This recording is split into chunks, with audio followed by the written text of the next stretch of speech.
Welcome everyone to our lunchtime discussion. I'm Dietrich Stout, the director of the CMBC, which is a center here on campus that's mainly intended to promote interdisciplinary discussion. So we're going to have a great discussion today. I'll just say one or two words. Basically, visit our website if you want to know more about the center. We put on all kinds of events, talks, and that sort of thing. We have a graduate certificate program for graduate students. We have an undergraduate fellows program for undergraduates. We're always open for suggestions of exciting events that we might support. We even give out small amounts of money for various things and help you organize events if you're looking to organize an event. Excuse me? Look at paid. No. Oh. That's not the kind of thing we give out money for. Oh. They get lunch. Visit the website. We got a couple events next week. On Tuesday, David Sloan Wilson is going to be talking about multi-level selection, so not just genes, but organisms, groups, species. And on Friday, as part of the Frontiers in Neuroscience, we're having Apurva Murty, who I believe is talking about like traumatic events and their effects on memory. Yeah, so that should be very interesting as well. Anyway, I don't have details, whatever. Check out our website. It's all up there. And we also record events like this one. And you can find a ever-growing library of video and audio recorded events, and it's searchable. So please go check that out. So without any further ado, today we have Ratan Murty and Jared Medina, so from Georgia Tech and Emory here, and they're going to be talking about to predict or explain. This actually grows out of a talk that Ratan gave for us last year, which in my easy understanding was basically the use of AI models to predict human brain activity and processing, and whether this could then take us to a very detailed, even engineering level understanding of how the human brain works. And then that evening at dinner, we had very interesting discussions about whether predicting or even being able to produce behaviors is the same as understanding them. And so that's what we're here to talk about, and I'm very excited to hear, so please take it away.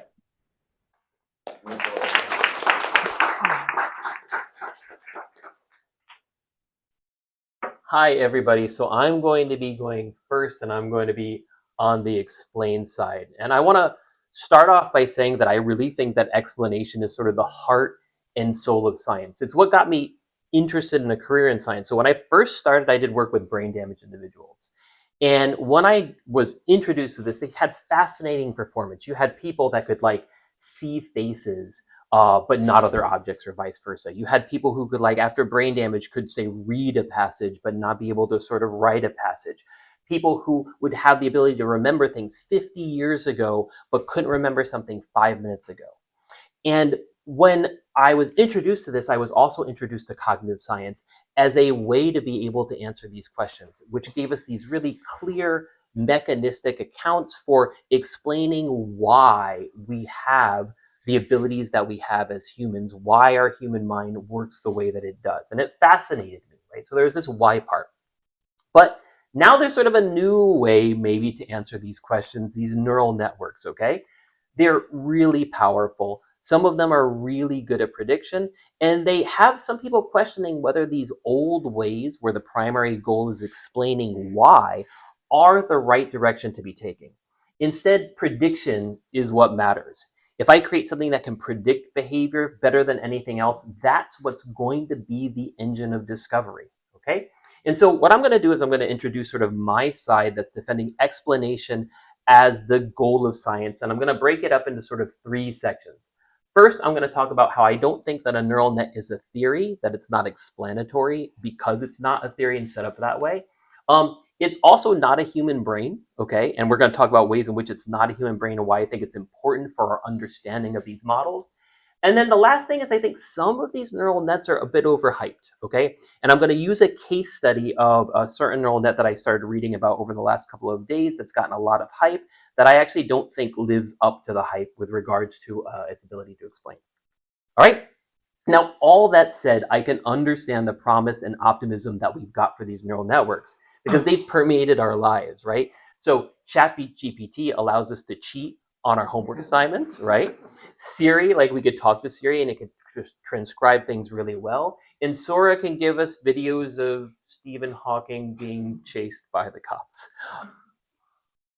Anyways, right? We have like, but it's really cool, right? Like these are abilities that these things have that like 10 years ago we weren't able to do at all. And given how good these networks are what they do, there's been a renewed interest in using artificial neural nets to understand how the mind works, right? They've got neuron-like units, right? They've got learning that happens between these neuron units, just like brains. They got a lot of connections between these units, just like brains, right? And when they're tested, they can do things that before only brains could do, right? And I'll give you one example of this, which is like your iPhone. Or actually, we're going to use Danny's iPhone as an example. Okay, Danny's sitting right here. I've known Danny for over 20 years, okay? And because of that, let's say he's got lots of different pictures of me on his iPhone, right? So he does. So that's a picture of me like about 10 years ago. And let's say it goes, and people have done this on their phone before, right? It's got that thing where it can go and identify like who the people are, right? It's kind of cool. So it goes and it like probably pulls it up. It's like, Jared Medina. And then that person, also Jared Medina. That's me in college, right? That person, Jared Medina. This person, Jared Medina. This person, Jared Medina, right? Now, you're getting my descent into madness, yes. But what you're also like getting is that these are really different pictures, like different facial hair, different settings, all of these things. It goes and it pulls out Jared Medina, and then on his phone, if it pulls up that, it goes Little Lord Daniel. I don't know why. It's Danny's phone. It's not my phone, but it does that. But that's fascinating, right? All that's happening like in this phone, face recognition, right? And right, this is something that like only humans could do before, or maybe some animals could do before, but only humans could do that before. So if they can do what our brain does, then maybe we can use these networks as theories or models of human face processing. Okay, and so I want us to think about this first, because first, would we say that Danny's phone is a theory of face processing? No, right?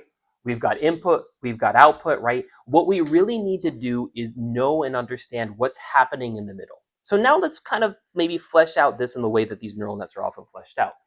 What if that we have a module in Danny's phone that takes those pictures and predicts what a person would say when they saw that picture, like say Jared or Danny? How quickly they would say it. Maybe it gives us a prediction of a reaction time. Maybe it tells us how much the fusiform face area, that's an area that's thought to be involved in processing faces for people who don't know, and other selective brain regions would be active when seeing it, right? And maybe what if I provide you with the details of the network architecture and the learning paradigms that goes into this phone, all right? So now we've got all that additional information as well. Does it now explain face processing? And I'm going to say no, but I'm going to start off with a quick historical digression. One of my favorite undergraduate professors, Philip Teitelbaum, said that one of the best ways to get new ideas is to read old books. And a lot of the debates that are going on now with regards to neural nets are the debates that were going on in the 80s and early 90s about them as well. So a bit of a history lesson. 80s is when this thing called PDP, parallel distributed processing, really started to blossom. So you had people like Jeff Hinton, who's considered the godfather of AI, Rumelhart and McClellan come up with these like sort of neural networks that could explain things like reading behavior and whatnot. And this got people really excited. However, there was still like the old school cognitivists, which made these old bespoke models to explain how processing happened. And they kind of said that there were two camps. One, which I'm going to call the new behaviorists, okay, right? Shown by Morpheus over here, that have these fancy models and whatnot that can do it. And they called it new behaviorists because there's kind of a black boxness to these neural nets because you didn't know exactly what was going on in there. And then you had the old cognitivists that were working in the old ways and the data in the minds, making their handcrafted models to precision to make it explain human behavior. Before I continue, I am a card-carrying adherent of the old cognitivists. And so I know that, maybe... Almost there with the ball. Almost there. Okay. Card-carrying member of the old cognitivists, he's going to try and convert me, but I don't think he's going to be able to do it. So Going back in 1991, eons ago, right? One of our own, Michael McCloskey, Emory class in 1975, wrote this paper, Networks and Theories, The Place of Connectionism in Cognitive Science. And in it, he directly addressed what's needed for a good explanatory theory, okay? Now, I'm not going to go through the entire article, but I'm going to just focus on some of the points that he made and do some quotes. First, he wrote that one must formulate the theory at a level more abstract than that of a particular network simulation, identifying the theory's claims about how the cognitive function is carried out and how the specific phenomena arise. He also said that a theory should organize and make sense of the available observations concerning the cognitive process in question by allowing generalizations to be stated, and that a theory should support clear-cut credit and blame assignment. All right? Another way of saying a theory should explain something, but I'm going to go into these points in more detail. We all agree that Danny's phone doesn't do this, okay? But what about an artificial neural net? So first of all, I want to say that I love computational models and I love prediction, right? Old school models of cognition all involve a heavy dose of prediction. But in these models, what makes them sort of different from the neural nets is that the scientist has specific hypotheses about information, how information is transformed in the brain, right? They make explicit choices about the cognitive processes and then test the model to see if it predicts human behavior. Given that they are hardwired and bespoke, you have something where blame can clearly be assigned. And what I mean by that is, right, let's say I go and I have a model of how reading works, for example, and then you give me new experimental data that doesn't fit this model, right? Then what I do as a theorist is that I either trash this model or I revise this model in this iterative process that we call theory building, okay? And you can revise it, right? Because you've made those aspects explicit, right? You're saying that this module, this thing is doing this aspect of performance, right? And now I can make those changes. How do you do theory building with a neural network? I find this really difficult because the relationship between the neural architecture and the functional architecture is not explicit. So you might say, well, okay, this model isn't explaining the new data perfectly. I'm just going to go and tweak this knob, right? Maybe I'm going to add some hidden layers, or maybe make these weights a little differently, and now it's going to work. I don't really know what I've just done, right? I don't know how this gives me anything that's explanatory here, okay? And then now let's say I've got a network that does work, right? So now I've got something that does an amazing job at explaining behavior. Well, or not explaining, predicting behavior. Is it explaining behavior? Okay. And then now you have to go and try and figure out like how all this explains it. And I don't think it's doing a great job of that. Second, a neural net is not a human brain. One might say, well, you know what? Like, we don't need to get these abstract levels. We don't need to be able to explain it, right? I've got a neural network. It does a great job of predicting. That's all we need. This is amazing, okay? And I would say this, just because a neural network does a thing doesn't mean that our brain does that thing in the same way. And as an example, I'm going to bring up large language models. So there are these old classic models in language, right, that say that there's something innate about human brains for learning language. So people are probably familiar with Chomsky for if they've taken cognitive classes and things like that, okay? So the idea right here is that people have said now, it's like, well, now I've got a large language model and it can learn language and it doesn't have those innate constraints. Therefore, these past ideas about human innateness are bunk. There's a big difference, however, between these neural network models and our brain in that these neural network models are trained in very different ways on very different amounts of information. So for example, Llama 3 by Meta, 15 trillion tokens, right? It got to sort of learn human language. A baby, when it is learning language, is not getting 15 trillion words thrown at it. Okay, it's getting far less information to be able to learn language, right? So it wasn't trained like a human brain, and it's not a human brain. I think it's really important that when we're thinking about these neural networks, we're going and thinking about like what parts of the network architecture and training are relevant to human cognition. And I think a lot of the times we're kind of like getting a little bit ahead of ourselves with regards to this and trying to relate things that aren't really trained like humans and aren't really like humans to human performance, and some caution needs to be there. Okay, so you might then say, well, Jared, you're talking about like all these old models and old cognitivism, right? It's the new stuff that's really important that's going to show us the way. Like there's probably recent papers that are just going to blow you away about what the promise is of this method. So what I did is I asked some people that are sort of neural nets aficionados, right, to say, tell me like a recent paper that you think is really showing me like the way. And one paper that was brought up by multiple people was this paper, Binz et al. 2025 in Nature, called A Foundational Model to Predict and Capture Human Cognition. And it is a ambitious paper. They say in it that an important step towards a unified theory of cognition is to build a computational model that can predict and simulate human behavior in any domain. Okay, so the idea basically is that they're going to go and create a neural net, and that's going to explain all of cognition, right? And for the cognitive scientists in the room, right, that is an extremely, extremely, extremely like mind-blowing thing if it can do it. All right, so what did they do? They created this thing called Centaur, all right, which they called the foundational model of human cognition. They took Llama, that neural net that we talked about before for language, and then they said, let's go and take trial by trial data from like this big data set of psychological experiment data. So they had 160 different types of experiments from 60,000 real participants with over 10 million real trials. And then they basically used that as a training set. So they took 90% of that data and then they trained Llama on this. And then they took that 10% of the held out data and then wanted to see, okay, who would do a better job, or not, I don't know if it's who, what would do a better job of predicting performance? Would it be Centaur, or would it be like these old school bespoke cognitive models of cognition that people have brought up, okay, have made in the past? And what they found, if you just read, like, glaze through the paper, is their claim is that Centaur predicts behavior better than the cognitive models, right? So this line here basically is just like what the cognitive model would predict, and then this is sort of the change in log likelihood from it. Anything on the right is a task that Centaur did better. Anything on the left is not. But as you can see, for the vast majority of these, like, Centaur supposedly does better.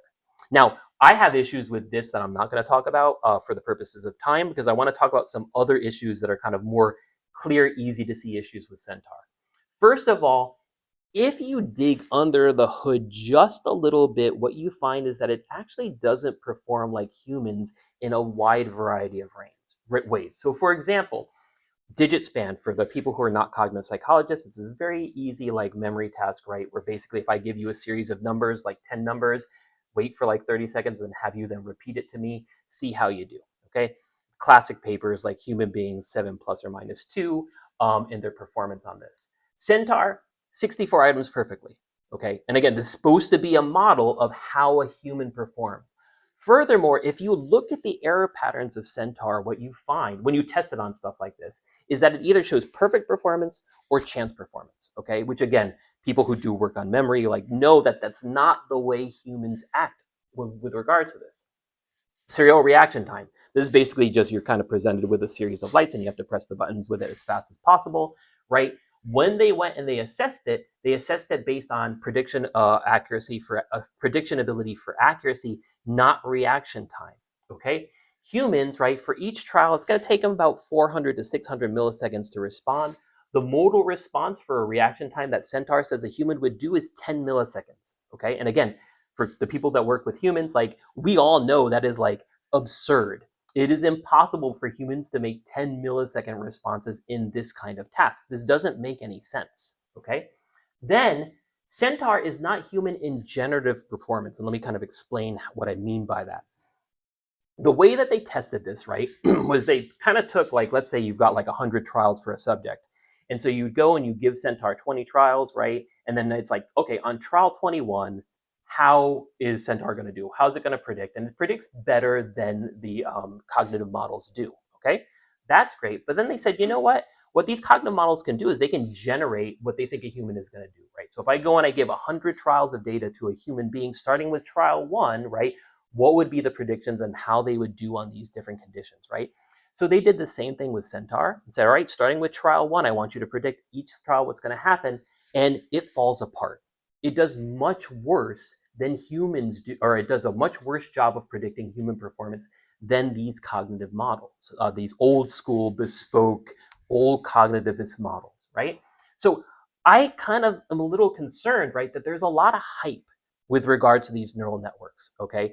And in general, not just with cognition, but with regards to everything, like AGI is just around the corner, right? And our 401ks are doing really good right now because of all the promise that we're going to have there, and that some of that hype is bleeding over into cognition, but that not that there isn't some promise to it, but that we should be really careful and critical about this.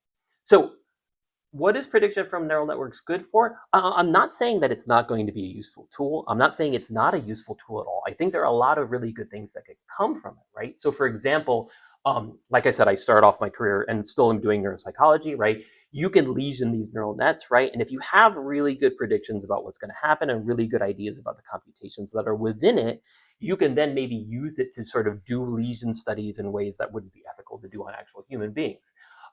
You can do it to alter experience as well, and you can do it for hypothesis generation, maybe, but I will kind of say be warned about this, right? There's a sense that the algorithms that explain human understanding will, and this is a quote from this paper, auto-magically emerge in DNNs, right? So if I just have a neural network, right, if I train it up like crazy, like the algorithms that give us the understanding for human cognition, they're just going to come out of this, right?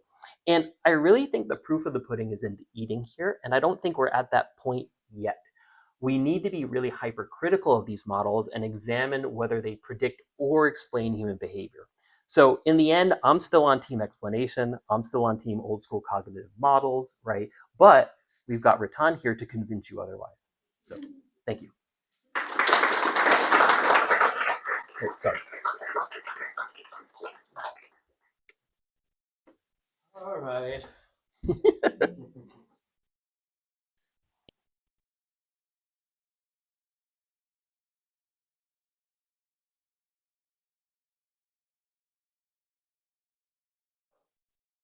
All right. Well, to Jared, I say. Oh, and I mean, that was just a low ball. I'm sorry. I had to, right? Like, That's true. Okay. Hi, everyone. My name is Ratan. I'm going to take a different stand. I want to address everything that Jared just said. We can go slide by slide. He was giving you very particular examples. What I find especially funny here in this particular discussion is this impulse to be hypercritical about these strategies. I would call the predictive models and neural networks, but not to be hypercritical of the previous methods. Okay. Now, to start out, I'm going to take a very different way. I'm not going to give you very specific examples. We're going to get to the specifics in the discussion. I think the first thing we need to ask ourselves in this room is, what kind of science do we think is neuroscience, or psychology, or cognitive science, depending on who you most closely associate with, right? Now, the first thing you might say that, okay, we are very descriptive science, right? We can focus on observations, right, on mapping and classification. I started the same way as Jared. I studied, my background is to try to understand the monkey brain. So I started in primate electrophysiology, making measurements from the human brain and trying to explain them. Look at the effect of lesions, study the effect on behavior, the standard tools in the toolkit. And by the way, now from those kinds of studies, we can claim some understanding, right? And I'm not opposed to that. We have observations. We can figure out, okay, you have lesions in some part. There's a mapping that Jared was showing you, and so on. Now the question is, do we think there are real mechanisms? Do we think of our science as a generative, analytical, or predictive science? And what I mean by that is the following: like, do we ever want real mechanisms? Do we want to make core inferences? Do we need principles? Should we go about testing theories? Okay, so that's the distinction I wanted to draw. And by the way, this is just a sign of maturation. Like, our field is growing, right? We have new tools in our toolkit, right? We have good measurement tools. We can make a large number of recordings on the brain. We have 70 MRI. We can do all kinds of things now. We have also better models, right?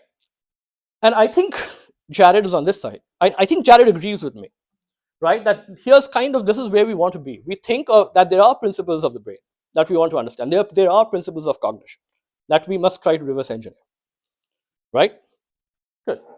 So what is the disagreement? So the core disagreement, according to me, is this part. What really constitutes as strong tests of mechanisms and theories? right? And I think that's where you'll find us kind of diverging.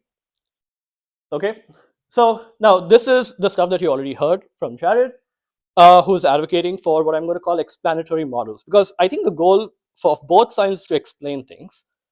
But should we employ models that are just box and arrow models, the kind of models that Jared was showing you? I'm going to call those handcrafted models. In some cases, I would even call them word models, right? Because if you notice, within those boxes were things like speech, okay, or attention, or consciousness, or love. And depending on who you're talking to in the room in that particular day, you'll come up with a different definition. Now, on the other side, what I'm advocating for is to try a different strategy. And the models that I'm advocating for are stuff that I'm going to call predictive models. And the goal of building the predictive model is to always search for a model that is quantitatively better at predicting some kinds of neurocognitive phenomena in as broad a domain as possible. Okay? So Jared has also already pointed this out. So this is the way things have been done. And he's also right that it is satisfying as understanding. You think that you've understood something when you say that, oh, I lesion a part of the brain. I understood the mechanism that goes from that part of the brain to behavior, right? But what I am advocating for today is that these are the kinds of models, predictive models are the kinds of models that we should at least aspire to, right? Models that are using contemporary models and math. The understanding that we should seek or should be predictive models, even though they may not be immediately satisfying. And I'll tell you why that is. So there is an uncanny value of satisfaction, if you will. Okay? Okay, so let me really draw out the distinction even better.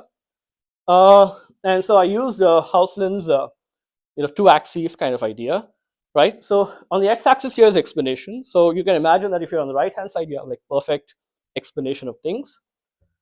On the y-axis is prediction, right? Now you can imagine that if you are, I'm sorry to people who believe in astrology, right? So if you're on that part of the space, right, like it's not really a science, right? You don't have any explanation, you don't have any prediction, right? Now there are other fields that you can look at. You can look at something like history or Darwinism, right? You can't foretell the future, and that's something that you can't do with fields like history, right? And evolution is another thing here, which I'm putting here, which provides very good explanations, but it's actually not predictive, right? It's not falsifiable. There are different fields that you can have different ideas of evolution. Darwinian evolution is one form, right? And then you're going to be on the right-hand side on this explanation curve, and you're not going to be very predictive. Now, on the other hand, you can look at a very mature field, right? Something like relativity, which helps you make very good predictions about a bunch of things, not immediately testable, but over the course of time, you will be able to test those ideas. And it provides both excellent explanations and excellent predictions. Now, on the other hand, I want to put something on that corner as well, right? I'm going to call that, say, the weather prediction system. So it turns out that for a long time, people tried building weather prediction systems from your first principles by using thermodynamics and so on. It doesn't work very well. So if you take some of those systems and you open your phone and say, what's the weather going to look like tomorrow? You do a terrible job of building that system from just first principles. So then people threw like all the data at the kitchen sink. I mean, now we have very good weather prediction systems.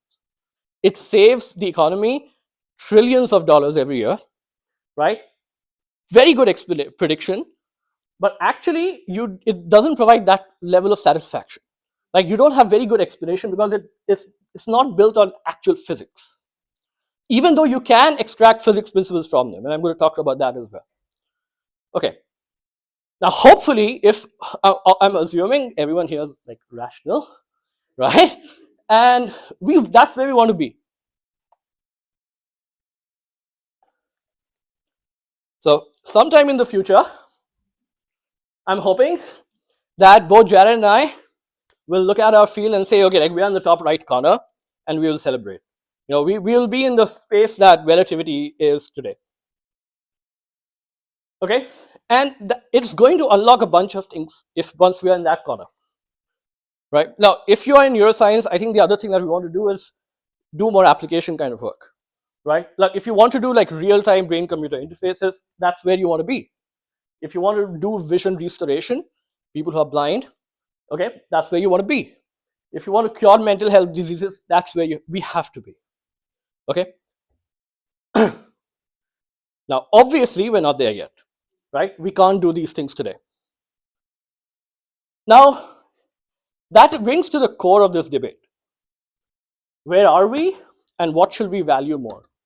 I think of them as utility functions for universities and graduate students. Like what should we reward more?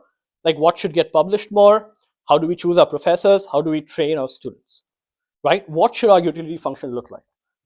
I think currently in many fields of psychology, I mean, and I put our field of psychology here as well, and it was also different from different parts of psychology. I think we're somewhere in that corner, by the way. That's, I think, where we are, okay? And also, if we start from there, the question is, how do we get to the top right? Now, what I'm hearing from Jared is this strategy. You know, can you give me good theories? Can you give me good explanations? I'm going to take that route, okay? What I'm advocating is a fundamentally different way of doing this. What I'm saying is that the best way to get to the top right is actually you will have to go through the prediction landscape. That's what it has to be, okay? And there are different areas of, okay, Jared would move there, and you say, I find that very satisfying. I have really good box and arrow models, okay? And I want to move there, okay? At least, you know, I have better animations, right? Okay? Because I think what will happen as you go to the top right, top left corner, is that, you know, you will already start having a lot of application value. You'll also automatically start to have a lot of scientific value, you know? I think what will happen is we'll come up with models that can be broken.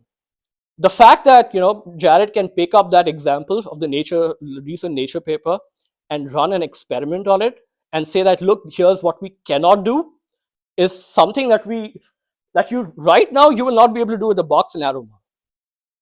Okay, these ideas are falsifiable. And when you're on the top left corner, by the way, you can also do other real world application stuff. You can do stuff like, you know, controlling the brain.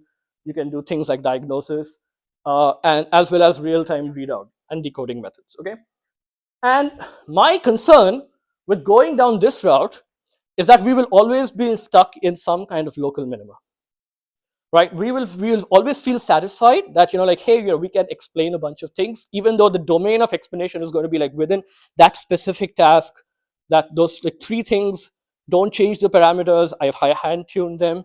And this has been a problem with at least my field in vision neuroscience for the longest time. We tried for 30 years models that were built on hand-tuned features. They don't predict the brain very well. They're not useful to us. And now we've unlocked a new potential with you know, models that I was showing you about, the neural network models, and I'm going to talk about those as well. Okay. This is where I screw up. I don't know why that thing is again. It's so important. Look at it again. All right. Okay, moving on. Why are we having this debate? Okay, I'm going to start concluding at this point in time. So the reason we are having this debate today is that path we choose, right, the explanation route or the prediction route, has practical consequences. Because we're going to try to train a new generation of neuro or cognitive scientists. Okay, that's really where the rubber hits the road.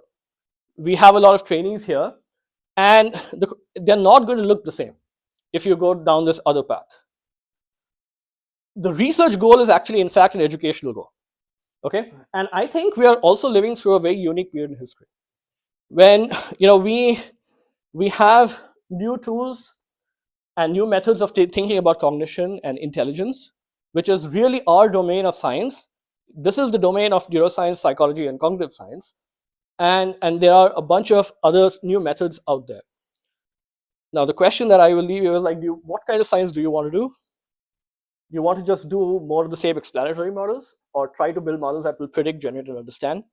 And I will go through the specifics of, you know, how to tackle each of the problems that Jared mentioned in the Q&A section. But that's what I would leave you with for now.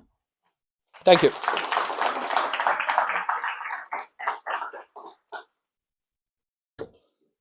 Okay, this is the only stuff we planned. And after that, I think it's going to be like a bunch of questions, and we can go over each of the objections, or we can do a bunch of that kind of stuff.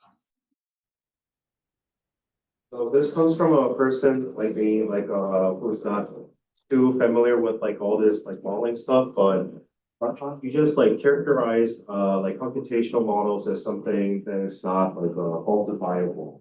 And that wasn't the like impression that I got from what Jared you said about these computational models. I thought the whole point was that these like you get to like improve them after you see that the like the one that you already had like failed, and you get to assign blame to specific parts of it. So I was just wondering where that disagreement comes from for both of you guys. Okay, maybe I can start. So my first question, like, okay, let's talk about the vision neuroscience, because I think that's the kind of question that you were asking.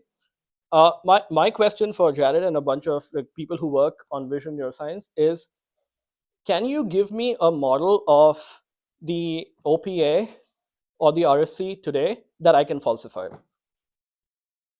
Okay, now as a scientist, my job is to falsify theories, right? Here, my question is, give me a model of the OPA that I can falsify. The problem is it does not exist, right? And in the alternative, I would rather have a model that can predict a large number of phenomena that you can falsify. That's all I'm advocating for. Prediction here is a measure of success. It's a measure of goodness of our ideas and our theories. Okay, prior to this, I don't know if we had good models that we can truly falsify. What we have is a class of models. So as soon as you say like attention plus working memory gives plus the third thing combines in a particular manner and gives you a fourth outcome, right?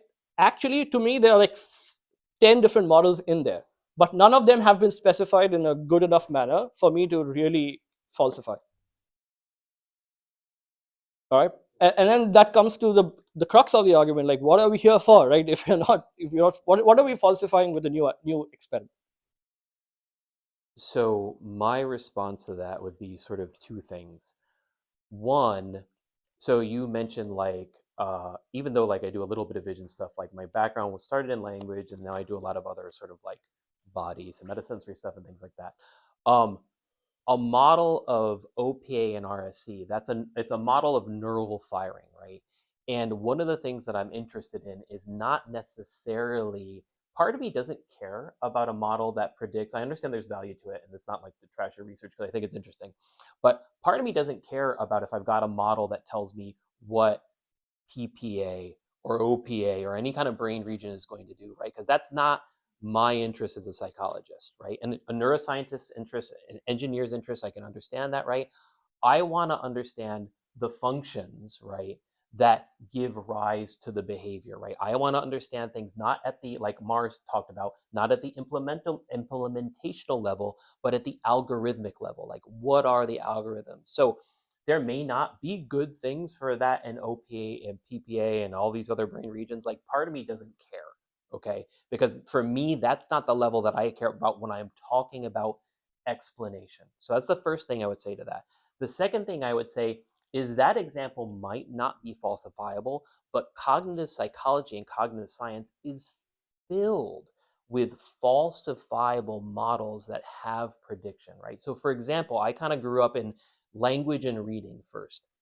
And there were these big debates in the 80s about like how neural nets can explain language or reading and other things can't. And in those models, they had these in my opinion, wonderful bespoke models where it would be like, okay, we're going to go and based on the performance of brain damage individuals, we're going to say there's two routes for reading, right? A lexical route and a non-lexical route. And we're going to go and take the evidence from hundreds of experiments and tons of brain damage individuals and predict it. And if you look at the development of these models, of these theories and models over time, what you find is that they change because you get new evidence, right? And people's like, oh, you know what? Now that model is wrong. Now that model is falsifiable, okay? So in my opinion, and from my background, maybe not on the neuroscience end of things, but from the cognitive end of things, from the functional end of things, there are tons of really good falsifiable models. And I agree. if we have models that are not falsifiable, then we are not doing good science. I completely agree with you with that, but I disagree with the contention that that's kind of like the status of cognitive science. Okay, and I will add to that and say that I am not disagreeing that there are some models that have been falsified, but I worry a lot that there's a massive confirmation bias in your account here today, because the vast majority of models out there are in fact unfalsifiable. There are only some tiny pockets that actually I think do like a better version of that kind of science, right? But there are zero models on the predictive side that are unfalsifiable. That's the extreme. I'm like taking, if you take the whole like expected value of falsifiability, then it's higher on the predictive side than on the descriptive side. I don't know if I would agree with that. And this could be based on my understanding or lack of understanding of how these predictive models work. But what I will say there is, if you have, let's say you've got a model that can predict how a human's going to do at face processing, faces and places Okay. and object stuff and whatnot, and you've got something, or a predictive model that's going to do it.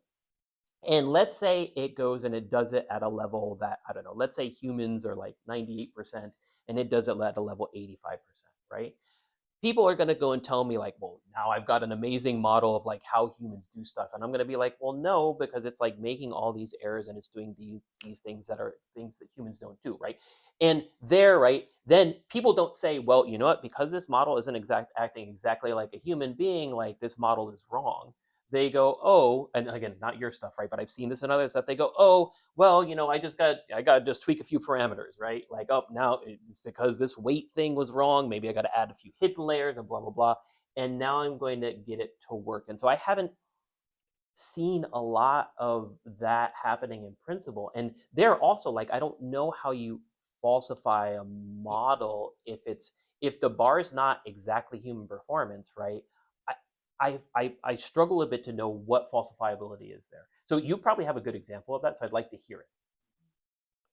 Okay, so the example that you just gave, first of all, I think is an exact example of good science. Like, you figure out that a model is not a good model of face processing. You say that this is not a model of face processing. You do something better, and you then claim that I have a next model of face processing, and then you try a bunch of new tests on it, and then you break that model and you move to the next model of face processing, right? That's, I think, how good science happens. So there's a model, there's data comes to bear on the model. Okay, if the model is almost acting like a sponge, right? If your model can explain the data, it's a good model, right? If it does not explain the data, you reject the model, right? And I think that's perfectly consistent with the way of doing science. So now you asked me about the other question, which is like, what is a good version of a the example that I just gave, like, or you just described, is to me the example of how science happens here. But really, what we're talking about is a process of hill climbing, right? Like, so there is this place where we all want to get, which is what I was showing in my figure, like, which is the top right corner, right? Now there is a version of hill climbing where you have something and you break it and you build the next one, and you break it and you build the next one, right? And for all systems that are really complex, right, that's the way to go. Now, if you go from the explanation route, there is no way that you can get predictive accuracy by only pushing on the explanation axis. There is no version of that has happened in the history of science. If you talk about even like the first parts of like early physics, the way it usually happens is that you describe things, and then you have something like curve fitting, which I think of as modern neural networks. Modern neural networks are not great, but they are better than anything that we had before. And then comes, like, I would call it like theoretical synthesis, which is the next version of general relativity. That way of doing science, I think, building something, breaking it, and building it again, and breaking it again, that version of science is going to be the easy way to climb the hill than this version. And that's the central thesis of my claim today. But what's falsifiable about hill climbing? That's the thing I'm struggling with, right? Like, if I go and I'm like 40% up that hill, right, and I'm not at the peak yet, right, and it's like, well, we're just going to break it and then like start again. Like I struggle to understand where the falsifiability is in that, versus I can really clearly see it in these explanatory models, right? I can just be like, okay, it doesn't make this pattern of performance. Now I'm going to go and take out this module or this thing or this computation. Now it's fitting it, right? And then it's like, okay, now I've got it good. Like I struggle a bit with that to know where's the falsifiability, because it's sort of this gradient. Well, with this other model that doesn't even predicting, I don't even know where you are on the hill. That's the difference. Like, at least when I'm at 40%, I can tell you that here's the 40% that I can explain. That here's the 40% of the data that my models can predict, right? On the other hand, you have these other box and arrow models where I don't even know whether, like, I can't, most of those models are not even like stimulus computable. We can't even run any stimulus through the model. I can't even generate a prediction. So which one do I choose? I will say that I agree with you that if you don't have something that you can generate a prediction from, it makes it worse, right? So if you got like a word model that you were saying before, where I say like attention does this and memory does that or something like that, yes, because it's vague. However, what I will also say is that a lot of the models, at least in my world that I grew up in, it's not just that you're kind of saying, I got something that's going to do this and I got something that can do that. When they implement them in a predictive manner where you can go and say, here's the input, right? It's going to predict an output, right? And so they're like, a lot of like the stuff in reading and language, a lot of these bespoke models are prediction models. They're just different kinds of prediction models, because I'm setting the weight, or I'm not setting the weights, I'm setting the architecture. Here, like the neural network is setting the architecture, but I don't really know what the architecture is. Great. So now let's create a thought experiment. So here's the thought experiment, that we take one of your stimulus computable models that is hand engineered, and we take a second model, which is going to be really complex, that we don't fully understand the internals of. Okay. And then we give it a bunch of tests, right? And then we find that the predictive models actually can predict a lot more data than your box arrow models. Which model should we choose? I don't know if I would say the predictive model, because, and so this actually gets back to one of my issues. No, but is my question clear? Like in a thought experiment, oh yeah, it is true. Okay. Yeah, your question's clear. What's going on with regards to that model that has to do with the cognitive process that we're interested in? So for example, one of the issues that I didn't mention in the slides about that Binns paper, about how it says it can do a better job of explaining human cognition than these cognitive models, is that, yeah, it can, but I'm not sure it's that interesting. So for people that do cognitive experiments, one thing that is like, I might have a model that's going to predict how somebody's going to perform that is specific to the thing that I'm interested in, right? So let's say I'm interested in decision making or whatever, right? And I've got this model that's specifically involved in that. There's going to be other aspects, right, that people are going to go and show in their performance as well that's not relevant to the model, but I'm not caring about that because I'm not capturing in it. So for example, like reaction times might go up or down as a function of trial number, right? Mm-hmm. Or there's these other things, right, that I could maybe create like a secondary model that's going to capture that as well and try to do all this stuff that fits it, right? But for the purpose of what I'm doing, like, that's not the question I'm answering, right? I'm answering a question about decision making or memory or something else, right? And if later on, like, you want to go and like Frankenstein them all together to have something, it might beat your thing in prediction, right? But my goal is to focus on that aspect of cognition in the model. Now, you might have something that does, because it's going and it's taking into account all of these different aspects, right? It might predict better, maybe, but if I go and I like isolate like the components out, right, and I go and I find out maybe it's because it's got something about decision making, but it's actually not as good as my decision making model, and it's got something about reaction time effects, but it's not as good as mine, but like it's just combining it in a different way. So I'm not sure I would take that as clear evidence that your thing is better. The other thing is that your model, right, maybe it is better, but that doesn't mean that the internals of that are the way that the human mind is working. right? So that's the other thing that I have there is maybe it's going to predict better, but that prediction doesn't necessarily mean that it's doing what the human mind is doing. Okay.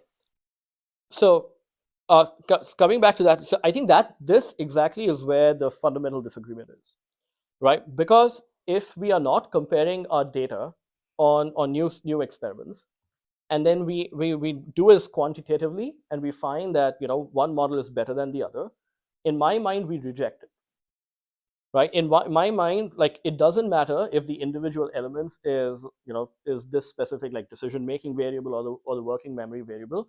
I would reject it. Okay. And now, on the other hand, we do not stop with the model that has higher predictive performance. So there is a version of science to be done where we try to understand why is that model working the way it is. Why is that model working as good or better than this other model that people have been studying for so many years, right? And then we go back inside the model and we interrogate it. Turns out that interrogating a model, a highly predictive model, which is not a black box because you know exactly what elements have made up the decision variable, it's easier than trying to interrogate the workings of the human mind, right? And that to me is the next thing, right? There's a mapping issue, and I agree with that. Like, I don't know which specific constituents of a black box neural network model is actually like the human brain, right? But there is significant evidence to show that if you have different kinds of constraints, is what I call it, which is basically a model that is both doing object recognition and language and planning and reasoning and so on, the solution that you will converge to is going to start looking very much like the solution that the human brain has converged upon. It doesn't mean that we are there yet, but I think we are closer with these predictive models than we will potentially ever be by hand engineering them, because the hand engineered solutions are never going to be perfect. I have a question. I like the two axes that you provided, which is super helpful to be run in this debate. But I was wondering, I think it can probably resonate a lot of like conversations that you had so far. You have the weather prediction as a field that has really high prediction, not so much explanation. It totally makes sense because I think the goal for that field is really to predict, right? They want to Weather prediction, yes. Yeah. And you then said that to move forward for psychology or cognitive science, we need to predict better to essentially have more explanation. But I don't think I ever saw an example where better prediction can lead to better explanation. Yeah, absolutely. The example that I would give is actually all questions that we think of as explanation are actually prediction problems in disguise. Let me tell you what that means. Okay, so for example, if you think of an area that is face selective or scene selective, right? We are in turn actually making a prediction that next time I run a stimulus that is a face, that face is going to have a high response in that part of the brain. Any new experiment that you run in which you're actually testing a hypothesis, right, is actually you throwing a set of stimuli at the brain and trying to predict what's going to happen in one case versus the other. All levels of understanding, of all levels of explanation, right? Like, so in my work, for example, when I presented here, I showed you a kind of method where you can run all of the cognitive neuroscience experiments from the last 50 years, which were all thought to be like ways of understanding what the FFA or the PPA or the EBA do, right? And you can run that on a predictive model, and you can see that you recapitulate the same thing. Okay, so now this is something that actually is not that intuitive to get, right? And I understand that. It took me a while as well when I was first trying to do modeling in this particular way. But really, when you run a new experiment or you want to test an idea, you're predicting things, right? So in the extreme, okay, now imagine that you got perfect prediction. You got a prediction of 1. Any new data that you want to collect from the brain or behavior, you run through the model and it's able to predict the right outcome. Okay, that will eventually, with time, once you understand what's going inside, once you're mapping it to different elements, right, will give you perfect understanding. It's only a matter of time. Like you can run infinite many experiments on that thing. I think there you are using the word prediction slightly different way. Like when I make a prediction or when I create a hypothesis, I then test looking at the human brain or behavior. Right. But when the model make a prediction, I think that's kind of one of your point that that's model's behavior, not necessarily brain's behavior. And I think that the core of my question was, how do you make the link when we know that the neural network is not the human brain? I'm sorry, I missed that last part. Can you say the last part again? When we know that neural network is not actually the human brain, it can have different algorithms. How do we make the link? How does the better prediction from the neural network actually give us a better explanation? Well, I think that Alan Turing had a really good idea, right? Which is this idea of the Turing test. The way you should think of it is the follows, right? Like, so I am going to run an experiment on a human being, and I'm going to run an experiment on my model of the thing. Okay. Now, can you distinguish between whether it's a model or whether it's a human being? That should be the thing that we should aspire towards, at least.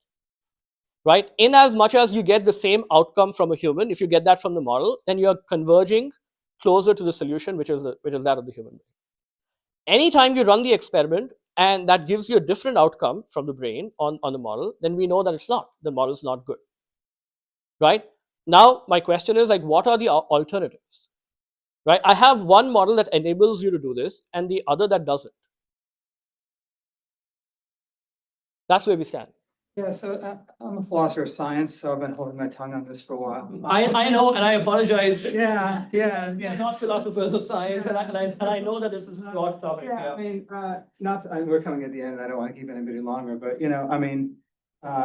so even if it were true that explanatory models are inherently predictive models, of course you test them, but that doesn't make them kind of purely predictive models, right? You test them, you try to reject them, and so on.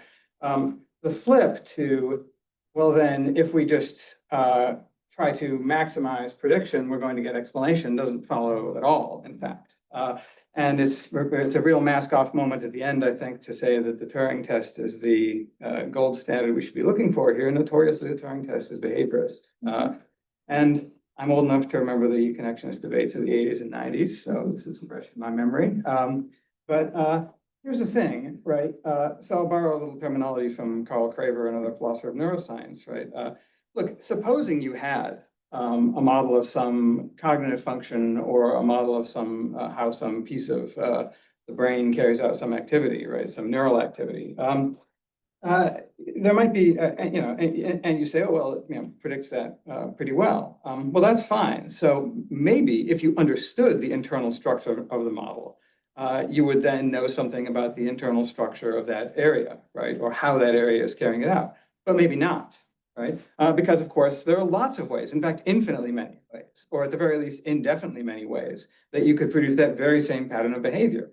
And the scientific question, or at least a scientific question, right, is this how possibly model how the thing is actually doing it? And the predictions tell you nothing at all about that, right? That's a kind of explanatory question. Yeah. And to answer the explanatory question, you have to show me that you can map the structure of the model onto the cognitive structure or onto the neural structure in some realistic, convincing way. And simply setting your goal being prediction is not guaranteed to do that at all. In fact, there are infinitely many ways of going wrong if you do that. Yeah. So thanks for bringing that up, because you're right that I meant Turing. So, okay, we try, okay, as I said, I'm not a philosopher of science. I definitely do not know. I know that there's a lot of history about this debate. Now, you are absolutely right that if we focus on behavior, then there are infinitely many ways of converging to the same behavior, right? So more recently, what we did was we are trying to propose this new idea. We are calling it the Neuro AI Turing test. So then what the idea there is the following, right? So which is that you just don't want to predict behavior, but you want to make sure that the internals of the models also map to the internals of the brain at all levels of processing.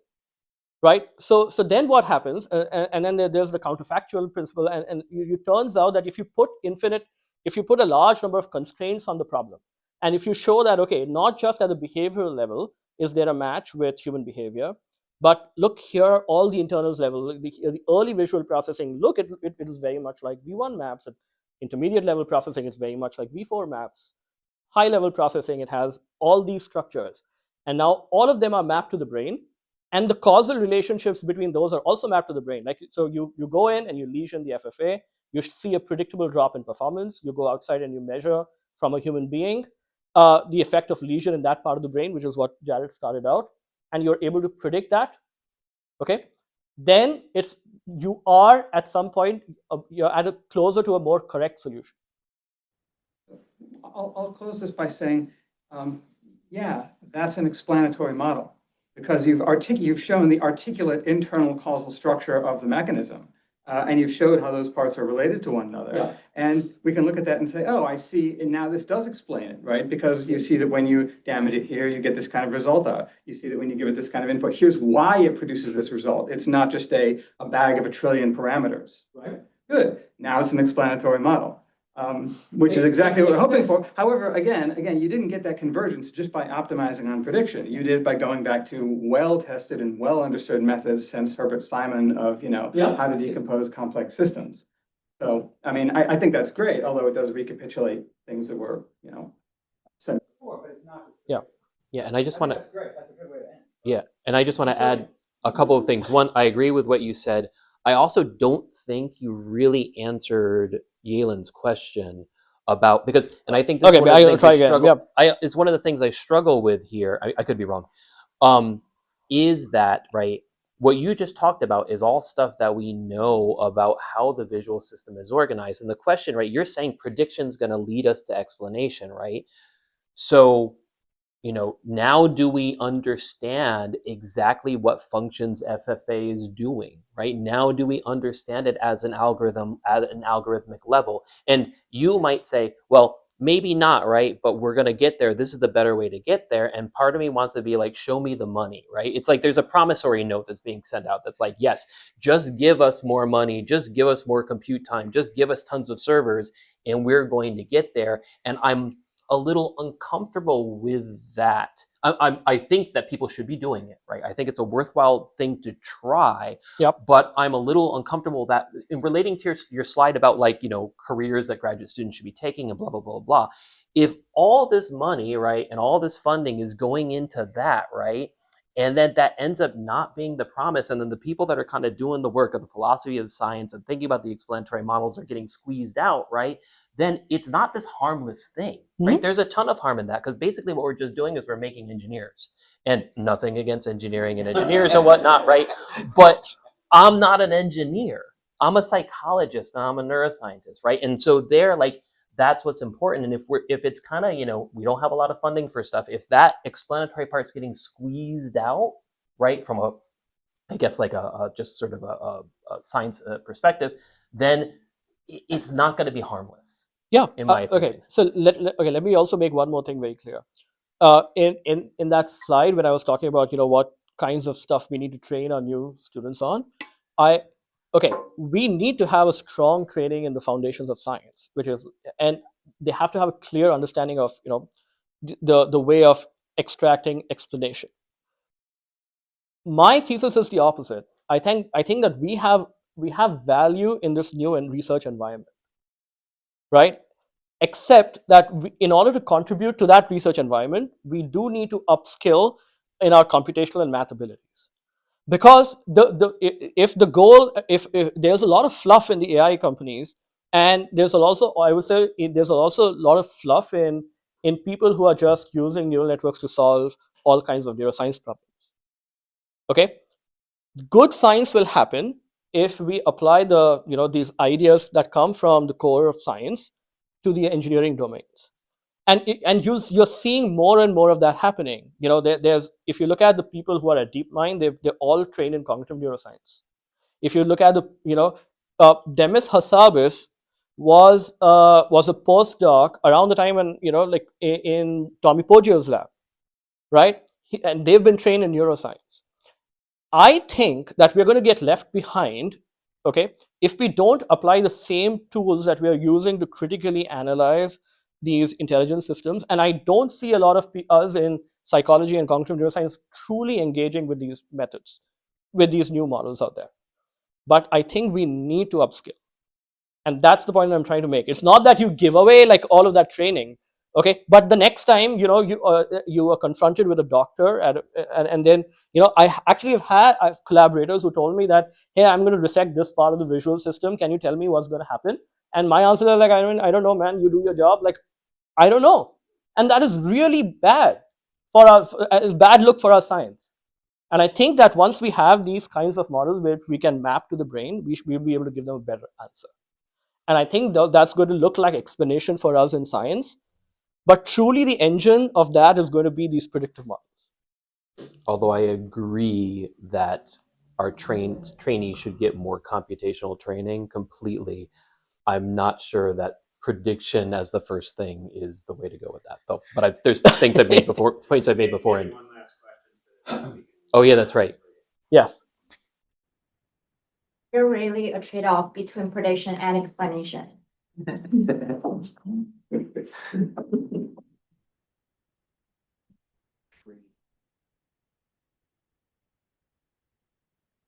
Use predictive models as a tool to study the mechanisms, to explain how the brain works.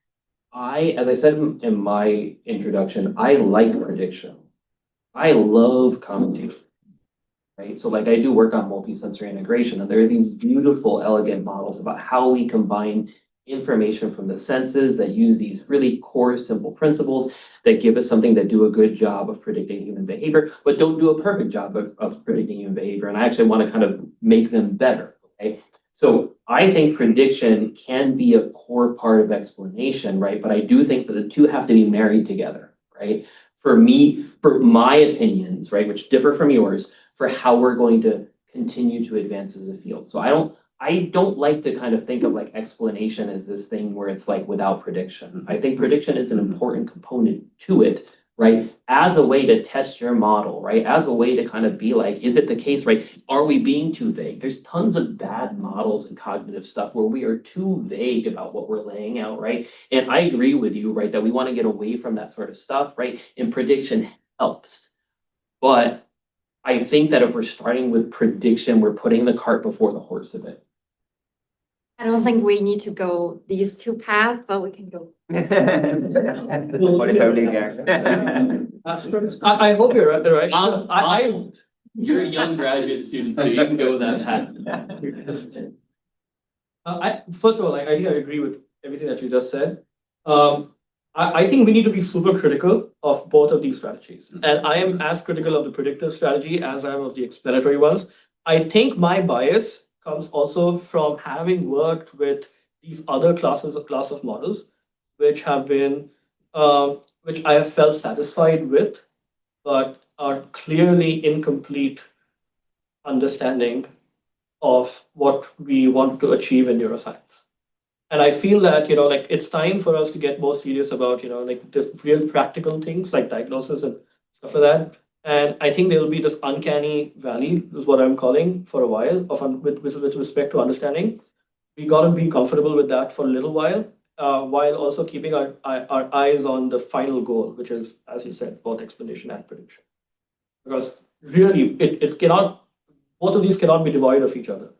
I would be very sad if a few years from now we only have the best predictive models and we do not understand anything. That is not the goal, right? But I think there's a temporary dissatisfaction, and I think we got to hold it in for a while, but also keep our eye on that final goal. That's how I feel about it. And use prediction as a way to make sure that you're not going awry. Test your ideas with prediction as the metric, at least. Right. That's it. That's right, yeah.